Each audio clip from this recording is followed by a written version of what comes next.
നമസ്കാരം. ഈ വീഡിയോയിലേക്ക് ഏവർക്കും സ്വാഗതം. നേരത്തെ ഗോപാലകൃഷ്ണപിള്ള എന്ന ഞാൻ ഒരു വീഡിയോ ചെയ്തിരുന്നു. അത് 2008 നെൽവയൽ തണ്ണീർത്തട നിയമത്തെക്കുറിച്ചും അത് നടപ്പിലാക്കിയപ്പോൾ ഉണ്ടായ വൻ വീഴ്ചയെക്കുറിച്ചുമാണ്. ഇതിൽ പറഞ്ഞ കാര്യങ്ങൾ സത്യസന്ധമാണെന്ന് അധികാരികൾക്കും പൊതുജനങ്ങൾക്കും ബോധ്യപ്പെടണമെങ്കിൽ അവയെ സംബന്ധിച്ച ഒരു ഉദാഹരണം കൂടി അവതരിപ്പിക്കുന്നത് നന്നായിരിക്കുമെന്ന് തോന്നിയതുകൊണ്ട് അപ്രകാരം ഒരു ഉദാഹരണം, ഒരു കേസ് സ്റ്റഡി തന്നെ ഞാൻ നിങ്ങളുടെ മുമ്പിൽ അവതരിപ്പിക്കുകയാണ്.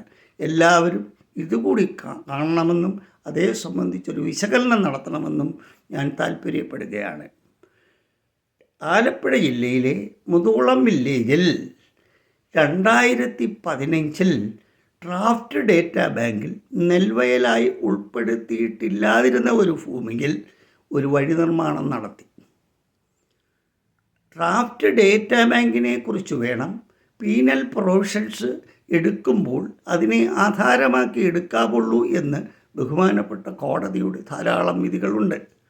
അതുപോലെ തന്നെ പബ്ലിഷ് ചെയ്യുന്ന ഡേറ്റാ ബാങ്ക് തയ്യാറാക്കുമ്പോഴും ഡ്രാഫ്റ്റ് ഡേറ്റാ ബാങ്ക് ആയിരിക്കണം അതിൻ്റെ ആധാരമായി കണക്കാക്കേണ്ടത് എന്നും കോടതി പ്രസ്താവിക്കുകയുണ്ടായിട്ടുണ്ട്. ഈ വക കാരണങ്ങളാൽ ഡ്രാഫ്റ്റ് ഡേറ്റാ ബാങ്കിന് പബ്ലിഷ് ചെയ്യുന്നിടം വരെ നിയമപരമായ സാധുത ഉണ്ട് എന്നതാണ് വസ്തുത. അതുകൊണ്ട് മാത്രമാണ് ഈ വസ്തുവിൽ ഡ്രാഫ്റ്റ് ഡേറ്റാ ബാങ്കിൽ ഉൾപ്പെടാതിരുന്നത് കൊണ്ട് വഴി നിർമ്മാണം നടത്തിയത്. ഇതിന് നിയമത്തിലെ സെക്ഷൻ 13 പ്രകാരം നടപടിയെടുക്കുകയും 13 പ്രകാരമുള്ള നടപടിയെടുക്കുക എന്ന് വെച്ചാൽ ഈ വസ്തു പൂർവ്വസ്ഥിതിയിലേക്കാക്കുക എന്നുള്ളതാണ്. പൂർവ്വസ്ഥിതിയിലേക്കാക്കുക എന്ന് വെച്ചാൽ ഈ വഴി തന്നെ ഇല്ലാതാക്കുകയാണ്. ഈ ഉത്തരവിനെതിരെ നമുക്ക് സമീപിക്കാവുന്ന അടുത്ത അപ്പീൽ എന്ന് പറയുന്നത് സെക്രട്ടേറിയറ്റിലെ അഗ്രികൾച്ചർ ഡിപ്പാർട്ട്മെൻറ്റിലെ ഏറ്റവും ഉയർന്ന ഉദ്യോഗസ്ഥനായ അഗ്രികൾച്ചർ പ്രൊഡക്ഷൻ കമ്മീഷണർക്കാണ്. അദ്ദേഹത്തിന് 2015 ശേഷം നടപടി വന്ന ഉടനെ തന്നെ അപ്പീൽ കൊടുത്തു. 2018 വരെ ഇതിന്മേൽ ഒരു നടപടി ഉണ്ടാവാതെ ഇത് ചുവപ്പ് നാടയിൽ തന്നെ കുരുങ്ങിക്കിടന്നു. 2017 നടപടി എന്താണെന്ന് ചോദിച്ചാൽ നേരത്തെ ജില്ലാ കളക്ടർ എടുത്ത തീരുമാനത്തെ അംഗീകരിച്ചു എന്നതാണ്. പിന്നീട് മറ്റ് നിവൃത്തിയില്ല, ബഹുമാനപ്പെട്ട കോടതിയെ സമീപിക്കാനേ നിവൃത്തിയുള്ളൂ. 2017 ബഹുമാനപ്പെട്ട കേരള ഹൈക്കോടതിയിൽ റിട്ട് പെറ്റീഷൻ ഫയൽ ചെയ്തു. ഇതിനെ തോൽപ്പിക്കാനായി പിന്നെ ചെയ്തത് എന്താണെന്ന് ചോദിച്ചാൽ 2021 ഈ ഡ്രാഫ്റ്റ് ഡേറ്റാ ബാങ്കിൽ നെൽവയലായി ഉൾപ്പെടുത്താതിരുന്ന വസ്തുവിനെ നെൽവയലായി ഉൾപ്പെടുത്തിക്കൊണ്ട് വിജ്ഞാപനം ചെയ്തു. വിജ്ഞാപനം ചെയ്തത് ഒരു പ്രാദേശികമായ നിരീക്ഷണ സമിതിയുണ്ട്. അതിനകത്ത് കൃഷി officer, village officer, panchayat president, കർഷകരെ പ്രതിനിധീകരിക്കുന്ന 2 പ്രതിനിധികൾ ഇവരാണ്.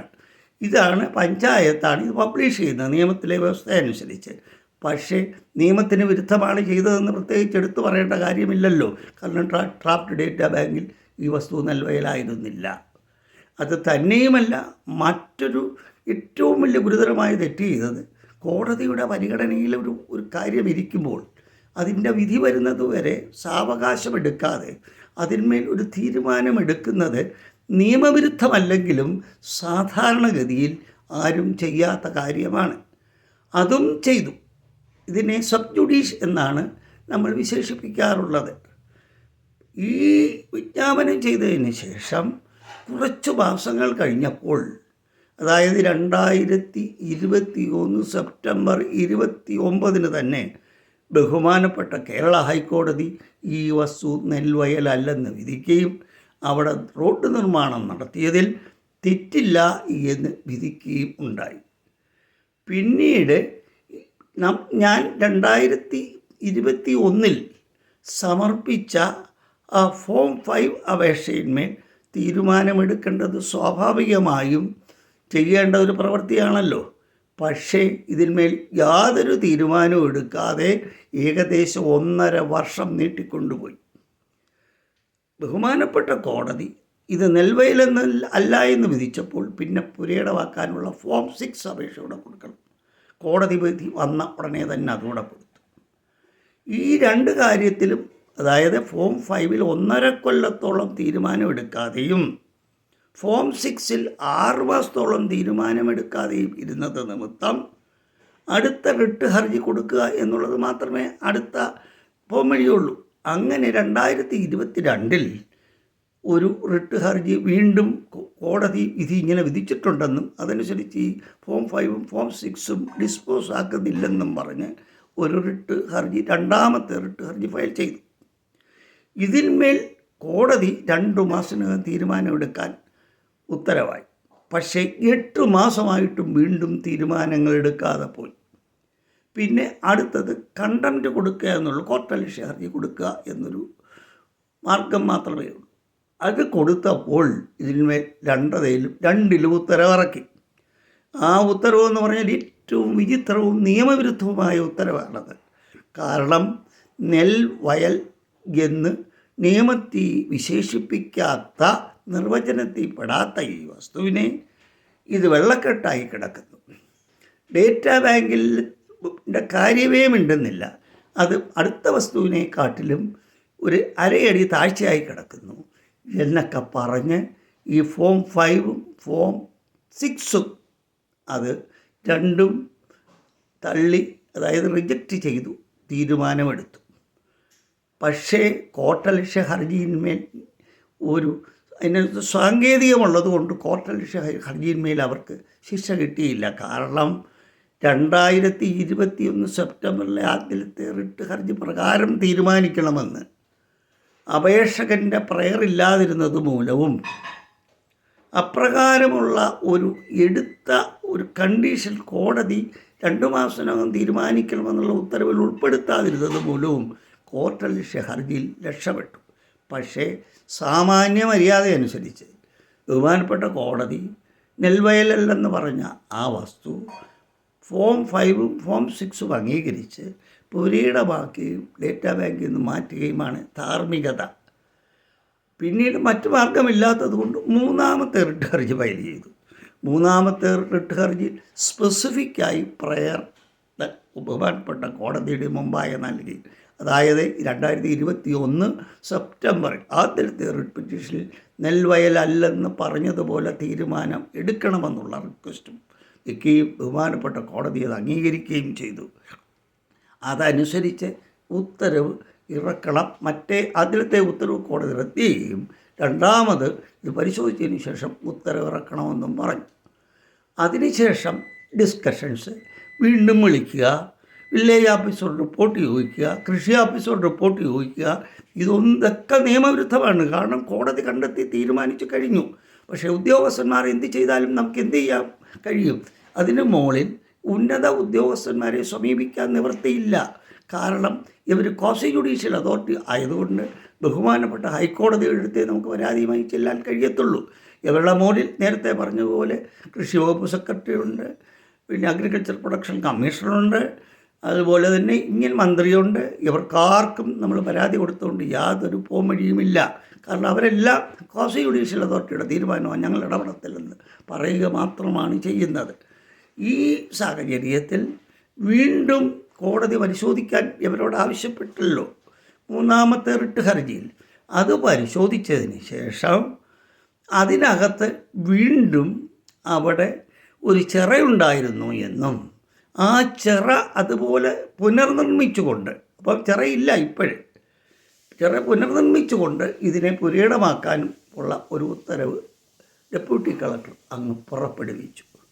ഏറ്റവും വിചിത്രമെന്ന് നിങ്ങൾ നോക്കിക്കോണം, ആദ്യം ഈ കണ്ടീഷനില്ല, രണ്ടാമത് ആ സ്ഥലത്ത് റിജക്റ്റ് ചെയ്തൽ ഇല്ല. രണ്ടാമത് കോടതി പറഞ്ഞപ്പോൾ മറ്റൊരു ഡെപ്യൂട്ടി കളക്ടർ വന്നിരുന്നുകൊണ്ടാണ് ഈ കണ്ടീഷൻ അങ്ങോട്ട് ചേർക്കുന്നത്. അതിനുശേഷം മറ്റേ ഫോം 5 ഉണ്ടല്ലോ, ആ ഫോം 5-ൽ അതിനെ എങ്ങനെ തള്ളാമെന്ന് ആലോചിക്കുക. വീണ്ടും ഡിസ്കഷൻ നടത്തിയേച്ച് പറഞ്ഞ വിവരമെന്ന് പറഞ്ഞാൽ ഫോം 5-ൽ ഈ 42 സെൻറ്റും ഉൾപ്പെടുത്തിയതിനെ ഈ അപേക്ഷകൻ്റെ പേരിലല്ല ഇപ്പം ഈ വസ്തു, ഇടക്കാലത്ത് ഈ വസ്തു വിറ്റു. എല്ലാ വസ്തുക്കളും വിറ്റില്ല, അതിൽ ഒരു 16 സെൻറ്റ് ഭൂമി മാത്രമേ വിറ്റിട്ടുള്ളൂ. ബാക്കി ബഹുഭൂരിപക്ഷം ഭൂമിയും ഈ അപേക്ഷകൻ്റെ പേരിൽ തന്നെയാണ്. മറ്റേറ്റവും വലിയൊരു പ്രത്യേകത എന്ന് പറഞ്ഞാൽ ഇപ്പോഴും വിജ്ഞാപനം ചെയ്ത ഡേറ്റാ ബാങ്കിൽ 42 അപേക്ഷകൻ്റെ പേരില്ല.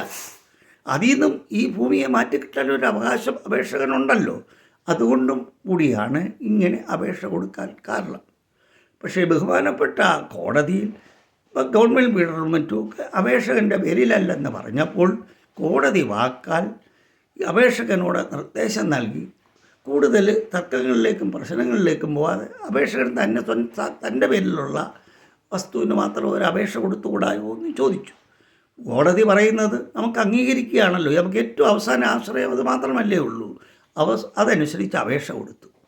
അപ്പോൾ വീണ്ടും കോടതി പുനഃപരിശോധിക്കാൻ പറഞ്ഞ ആദ്യത്തെ ഉത്തരവ് നിലനിർത്തിക്കൊണ്ട്, നേരത്തെ ചെയ്ത കോടതി അത് ക്യാൻസൽ ചെയ്തുകൊണ്ടായിരുന്നു, ഉത്തരവ് പുറപ്പെടുവിച്ചുകൊണ്ട് ഗവൺമെൻറ് ബിൽഡറോട് സംസാരിച്ചതിന് ശേഷം കോടതി അത് നെൽവയലിൽ നിന്ന് മാറ്റാനുള്ള തീരുമാനം മുഴുവൻ അതിൻ്റെ ന്യായങ്ങളും കോടതി പ്രഖ്യാപിച്ചതിന് ശേഷം അതിൽ ഉത്തരവ് പുറപ്പെടുവിക്കാൻ പറഞ്ഞപ്പോൾ പിന്നീട് ചെയ്തത് എന്താണെന്ന് ചോദിച്ചാൽ, ഫോം 5 നെൽവയലിൽ നിന്ന് മാറ്റാൻ ഫോം 5 അപ്ലൈ ചെയ്തതിൽ നേരത്തെ പുരയിടമാക്കാൻ നടത്തിയ ഫോം 6 അതേ കണ്ടീഷൻ തന്നെ ഇങ്ങോട്ടുകൂടെ ചേർത്തു.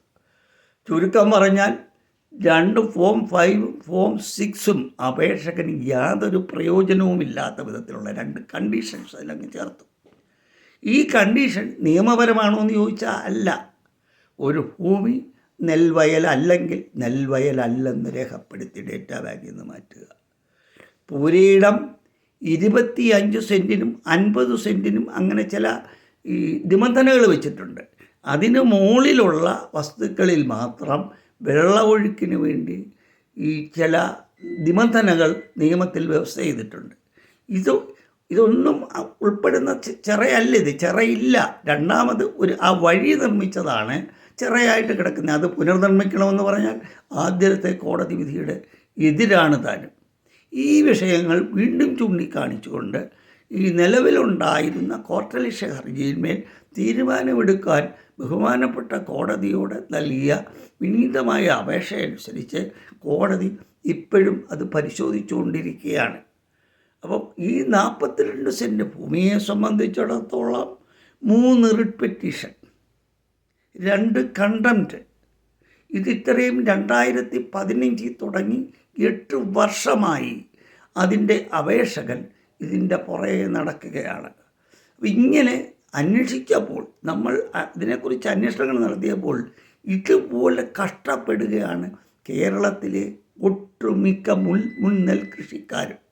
ഇതുകൊണ്ടാണ് നേരത്തെ അങ്ങനൊരു വീഡിയോയും ഇപ്രകാരം ഇതിനെല്ലാം എക്സാമ്പിൾ കാണിച്ചത് കൊണ്ട് ജനങ്ങളുടെ മുമ്പിലും അധികാരികളുടെ മുമ്പിലും ഇപ്രകാരം ഈ എക്സാമ്പിളൂടെ സൂചിപ്പിച്ചുകൊണ്ട് രണ്ടാമതൊരു വീഡിയോ കൂടെ ചെയ്യാൻ ഇടയായത്. ഇതാണ് ബഹുമാനപ്പെട്ട കോടതി നേരത്തെ പറഞ്ഞതും. Vasu Kalyani versus state of Kerala കേസിലും 2025 ജൂണിൽ മറ്റൊരു കേസിലും കോടതി പറഞ്ഞത് ഇത് തന്നെയാണ്. അതായത് ഇവർ നിയമം മനസ്സിലാക്കുന്നില്ലെന്നും ഇവർക്ക് ട്രെയിനിങ് കൊടുക്കുന്നില്ലെന്നും ഒക്കെ കോടതി പറഞ്ഞത് ഇത് തന്നെയാണ്. പക്ഷേ ഇതിന് തീരുമാനമെടുക്കേണ്ടതും നിയമത്തിൽ മാറ്റം വരുത്തേണ്ടതും ഇവർക്ക് ട്രെയിനിങ് കൊടുക്കേണ്ടതും ബഹുമാനപ്പെട്ട റവന്യൂ മന്ത്രിയാണ്. അദ്ദേഹം ഒരുപാട് കാര്യങ്ങൾ ചെയ്യുന്നുണ്ട്. 2.02 lakhs അപേക്ഷകൾ തീർപ്പാക്കിയെന്ന് പറയുന്നു. പക്ഷേ ഇതൊന്നും ജനങ്ങൾക്ക് ബുദ്ധിമുട്ടുണ്ടാക്കുന്നുണ്ടോ? നിയമപരമായി ജനങ്ങൾക്ക് സംരക്ഷണം കിട്ടുന്നുണ്ടോ? നിയമത്തിലെ വ്യവസ്ഥയ്ക്ക് വിരുദ്ധമാണോ ആയിട്ടാണോ ഇത് തീരുമാനിക്കുന്നത് എന്ന് ഭരണഘടനാ സ്ഥാപനമായ ഒരുപാട് കാര്യങ്ങൾ നോക്കാൻ ഭരണഘടനാ പ്രകാരം നിയമിച്ചിട്ടുള്ള ഈ ബഹുമാനപ്പെട്ട കോടതി ഇതുപോലെ വാശിയോടും തങ്ങളുടെ അധികാരം കാണിക്കാനും നിയമം ഒരു വഴിക്ക് കിടക്കുന്നെങ്കിൽ അതിനെ അനുസരിക്കാതെയും ഡെപ്യൂട്ടി കളക്ടർമാർ കിടക്കുന്ന തീരുമാനം ജനങ്ങൾക്കും മുൻ നെൽകൃഷിക്കാർക്കും ഉണ്ടാകുന്ന ബുദ്ധിമുട്ട് പരിഗണിച്ച് അതിനൊരു തീരുമാനമാണ് ബഹുമാനപ്പെട്ട ഗവൺമെൻറ്റും പ്രത്യേകിച്ച് റവന്യൂ മന്ത്രിയും എടുക്കേണ്ടത്. അപ്രകാരം ഒരു തീരുമാനം എടുക്കാൻ വേണ്ടിയിട്ടാണ് ഈ ഇപ്രകാരം ഒരു രണ്ടാമത്തെ വീഡിയോയും ഞാൻ ചെയ്യുന്നത്. എനിക്ക് വളരെ വിനീതമായ ഒരു അപേക്ഷയേ ഉള്ളൂ. ഇപ്രകാരം 2.02 ലക്ഷം അപേക്ഷകൾ തീർപ്പാക്കിയെന്ന് ബഹുമാനപ്പെട്ട മന്ത്രി പറയുന്നതിൽ എത്രമാത്രം അപേക്ഷകൾ റിജക്റ്റ് ചെയ്യപ്പെട്ടിട്ടുണ്ട്, എത്രമാത്രം അപേക്ഷയിൽ നിയമപ്രകാരം ആളുകൾക്ക് മുൻ കർഷകർക്ക് അനുകൂലമായ തീരുമാനം ഉണ്ടായിട്ടുണ്ട് എന്നതിനെക്കുറിച്ച് പോലും അദ്ദേഹം ഒരു ഡേറ്റ, ഒരു സ്റ്റാറ്റിസ്റ്റിക്സ് എടുത്ത് അതുകൂടെ മനസ്സിലാക്കിയാലേ ഇതിൻ്റെ ഭീകരത മനസ്സിലാവത്തുള്ളൂ.